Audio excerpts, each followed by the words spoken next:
வணக்கம். மீனராசிக்காரர்கள் உலகத்தின் எந்த மூலையில் இருந்தாலும் 1-2-2024 முதல் இவை நடந்தே தீரும் என்று சொல்லக்கூடிய வகையில் மீனராசிக்காரர்களுக்கு கிரகநிலைகளின் அமைப்பை ஆராய்ந்து பார்க்கும் போது பல கிரகநிலைகள் லாபத்தில் வெற்றிருப்பது இந்த தருணத்தில் பிப்ரவரி மாதத்தில் நிறைந்த நன்மையும் முன்னேற்றமும் மிகவும் அபரிவிதமாக ஏற்படுத்தி கொடுக்கக்கூடிய ஒரு அமைப்பாக மீனராசிக்காரர்களுக்கு அமைய போகின்றன. ஏனென்றால் தனஸ்தானத்தில் ராசியின் அதிபதி இந்த மாதம் முழுவதும் மிகவும் வலுவாக சஞ்சரிக்க போகிறார். அப்படிப்பட்ட இந்த தருணத்தில் லாபஸ்தானத்தில் செவ்வாய், சுக்கிரன், புதன், சூரியன் போன்ற கிரகநிலைகள் சஞ்சரிக்கின்றன. பிற்பகுதியில் மாற்றத்தை சந்தித்தாலும் மிகப்பெரிய மாற்றத்தையும் முன்னேற்றத்தையும் ஏற்படுத்தி கொடுக்கக்கூடிய வலுவான அமைப்பில் வீற்றிருக்கின்றன. அது மட்டுமல்லாது எதிர்பார்ப்புகளை பூர்த்தி செய்யக்கூடிய 7ல் கேது சஞ்சரிக்கிறாருங்க. ஜென்மத்தில் ராகு இருப்பதும் விரயத்தில் சனி இருப்பதும் அவ்வளவு சிறப்பான நன்மை தரக்கூடிய அமைப்பு இல்லை என்பதால் சற்று கவனத்துடன் இருக்க வேண்டிய ஒரு தருணமாகவும் பார்க்கப்படுகிறது மீனராசிக்காரர்களுக்கு. உலகின் எந்த மூலையில் இருந்தாலும் 1-2-2024 முதல் கிரக நிலைகளின் அமைப்பு காரணமாக இவை நடந்தே தீரும் என்று இருக்கக்கூடிய நிகழ்வாக எவையெல்லாம் அமைந்துள்ளன என்று பார்க்கும் போது பிப்ரவரி மாதம் 1ஆம் தேதியிலிருந்து கிரகநிலைகளின் அமைப்பை ஆராய்ந்து பார்க்கும் போது இந்த மாதத்தில் செவ்வாய் உச்சம் பெறுகிறார், சூரியன் சனியுடன் இணைகிறார், சுக்கிர பயிற்சி, புதன் பயிற்சி, சந்திர பயிற்சி என கிரகநிலைகள்ல பல மாறுதல்களை சந்திக்கக்கூடிய ஒரு மாதமாக பார்க்கப்படுகிறது. அது மட்டுமல்லாது மிக முக்கிய கிரகமாக இருக்கக்கூடிய 4 கிரகநிலைகள்ல எந்த விதமான மாற்றமும் இல்லை. குரு, தனி, ராகு, கேது போன்ற கிரகநிலைகள்ல மாற்றம் இல்லாத ஒரு மாதமாக பார்க்கப்படுகிறது. அது மட்டுமல்லாது உலகின் எந்த மூலையில் இருந்தாலும் 1-2-2024 முதல் பல்வேறு வகையான மாற்றம் நிச்சயமாக நிகழப்போகிறது. ஏனென்றால் மேசராசியில் சஞ்சரிக்கக்கூடிய முழு சுபகிரகமும் தோஷமற்றவருமாக இருக்கக்கூடிய குரு பகவான் மிக விரைவில் அவர் தனது பகை வீடாக கருதக்கூடிய ரிஷபராசிக்குள் நுழைய இருக்கிறாருங்க. இன்னும் சரியாக 70 நாளில் அவர் உள்ளே நுழைய இருக்கிறார் ரிஷபராசிக்குள். எனவேதான் இந்த தருணத்தில் மேசராசியில் சஞ்சரிக்கக்கூடிய குருவின் அமைப்பு காரணமாக அதிவிரைவாக பல நன்மைகள் நிறைந்து கிடைக்கும். ஏனென்றால் குருவின் நட்பு கிரகமாக பார்க்கப்படுகிறார் செவ்வாய். அவருடைய நட்பு வீட்டில் சஞ்சரிக்கக்கூடிய இந்த தருணத்தில் குருவின் அமைப்பு காரணமாக பல நன்மையும் அதிர்ஷ்டமும் யோகமும் நிறைந்த விஷயங்கள் துரிதமாக கிடைப்பதற்கான வாய்ப்பு உருவாகிறது.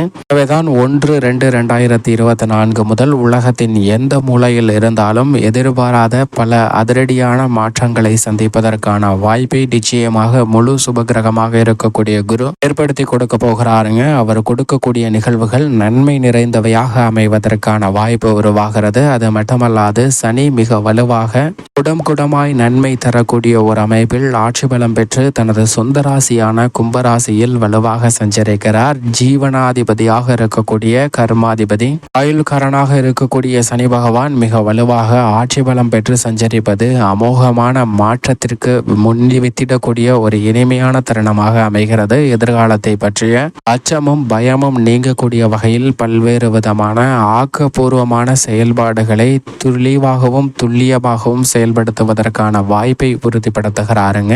அது மட்டுமல்லாது நிழல் கிரகங்களாக இருக்கக்கூடிய ராகு கேதுவின் அமைப்பை பொறுத்தவரைக்கும் தங்களுக்கு சமகிரகமாக இருக்கக்கூடிய குரு மற்றும் புதனின் ஆட்சி வீட்டில் சஞ்சரிப்பதும் பல்வேறு வகையான கற்பனையான எதிர்மறையான சிந்தனைகள் பயங்கள் நீங்கி ஆக்கப்பூர்வமான செயல்பாடுகளை செய்வதற்கான வாய்ப்பை உலகின் எந்த மூலையில் இருந்தாலும் செய்வதற்கான யோகத்தை நிறைந்து கொடுக்கக்கூடிய அமைப்பாக பார்க்கப்படுகிறது. ராகு மீன ராசியிலும் கேது கன்னி ராசியிலும் சஞ்சரிப்பதால் பல்வேறு வகையான பயங்கள் அச்சங்கள் நீங்கி துணிச்சலுடனும் தைரியத்துடனும் பல காரியங்களை செயல்படுத்துவதற்கான வாய்ப்பு உருவாகிறது. பிப்ரவரி 4ஆம் தேதி முதல் செவ்வாய் உச்சம் பெறுகிறாருங்க. செவ்வாய் உச்சம் பெறுவது மங்களகாரகன் மற்றும் பூமிகாரகன் என்று சொல்லக்கூடிய செவ்வாய் உச்சம் பெறுவதால் பல்வேறு வகையான மங்களகரமான சிறப்பான நிகழ்வுகள் மிக சிறப்பாக நடைபெறும். புதிதாக நிலம், வீடு, வாகனம் வாங்குவதற்கான அதிர்ஷ்ட யோக வாய்ப்புகளும் நிறைந்து கிடைக்கிறது என்பதை தெளிவாகவும் துல்லியமாகவும் உறுதிப்படுத்துகிறாருங்க செவ்வாய். அது மட்டுமல்லாது இந்த மாதத்தின் பிற்பகுதியில் சூரியன் மிக மிக வலுவாக அவரது மைந்தனாக சனியனுடன் இணைந்து சஞ்சரிக்க போகிறாருங்க. சூரியனுடன் சனி இணைந்து சஞ்சரிப்பது பல்வேறு வகையில அதிரடியான மாற்றத்தை ஏற்படுத்தும். என்றால் சனி வலுவாக சஞ்சரிக்கிறாருங்க. ஜீவனஸ்தானத்தில் ஆட்சி பலம் பெற்று சஞ்சரிக்கக்கூடிய சனியுடன் இணையக்கூடிய சூரியனின் அமைப்பு காரணமாக பல அதிரடியான மாற்றங்களை சந்திப்பதற்கான வாய்ப்பு நிச்சயமாக உருவாகிறது. என்றால் இந்த இடத்தில் சனி தனது ஆளுமையை வெளிப்படுத்துகிறார். சனிதான் அதிக ஆளுமையில் செயல்படுவதால் மிக பெரிய மாற்றங்களை சந்திப்பதற்கான வாய்ப்பு நிச்சயமாக கிடைக்க போகிறது என்பதை சூரியன் மற்றும் சனியின் இணைவானது உறுதிப்படுத்துகிறது. அது மட்டுமல்லாது சுக்கிரனை பொறுத்த வரைக்கும் ஒரு மகர ராசியிலும் பிற்பகுதியில் கும்ப ராசியிலும் சஞ்சரிக்க போகிறாருங்க. சுக்கிரனுடைய அமைப்பு நல்ல வரவேற்கத்தக்க ஒரு அமைப்பாக பார்க்கப்படுகிறது. மாதத்தின் துவக்கத்தில் தனுசு ராசியில் வீற்றிருக்கக்கூடிய சுக்கிரனின் அமைப்பு பல்வேறு வகையான மாற்றத்தை ஏற்படுத்துகிறது. எனவே சில நேரங்கள்ல அதீத மாற்றத்தை சந்திப்பதற்கான வாய்ப்பு உருவாகிறது. புதனின் அமைப்பை பொறுத்த வரைக்கும் மாதத்தின் முற்பகுதியில் மகர ராசியிலும் பிற்பகுதியில் கும்ப ராசியிலும் சஞ்சரிக்க போகிறாருங்க. முக்கூட்டு கிரகங்கள் மிக விரைவில் ஒன்றாக இணைந்து சஞ்சரிக்கக்கூடிய ஒரு தருணமாக அமைவதற்கான வாய்ப்பும் யோகமும் உருவாகுவதால் பல தடைகளும் சங்கடங்களும் நீங்கி நல்ல முன்னேற்ற வாய்ப்புகள் உருவாகக்கூடிய ஒரு தருணமாக பார்க்கப்படுகிறது. சந்திரனை பொறுத்த வரைக்கும் அஷ்டமத்தில் சஞ்சரிக்கும் போது மட்டும் விழிப்புணர்வுடன் இருங்க.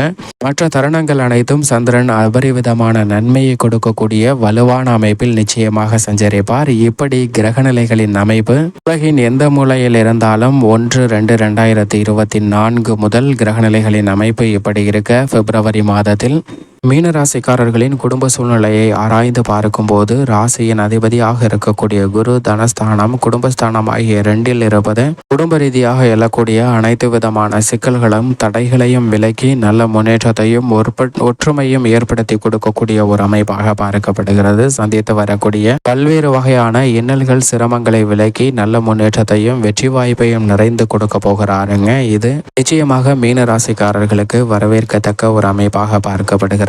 ராசியின் அதிபதி வலுவாக சஞ்சரிக்கக்கூடிய இந்த தருணத்தில் மற்ற கிரகநிலைகளின் அமைப்பு சற்று சாதகமாகவும் சாதகமற்ற அமைப்பாக இருந்தாலும் கூட பெரிய அளவிற்கு சிரமம் இல்லை என்பதை உறுதிப்படுத்துகிறார். ஏனென்றால் சனி விரயத்தில் இருக்கிறார், ஜென்மத்தில் ராகு இருக்கிறார், சப்தமஸ்தானத்தில் கேது இருக்கிறாருங்க. இவை அனைத்தும் சாதகமற்ற ஒரு அமைப்பாக பார்க்கப்பட்டாலும் ராசியின் அதிபதி வலுவாக இருப்பது பல தடைகள் அனைத்தையும் தகர்த்தெறிந்து முன்னேற்றத்தை உறுதிப்படுத்தக்கூடிய ஒரு அமைப்பாக நிச்சயமாக பார்க்கப்படுகிறது என்பதில் துளியளவும் சந்தேகமே இல்லை.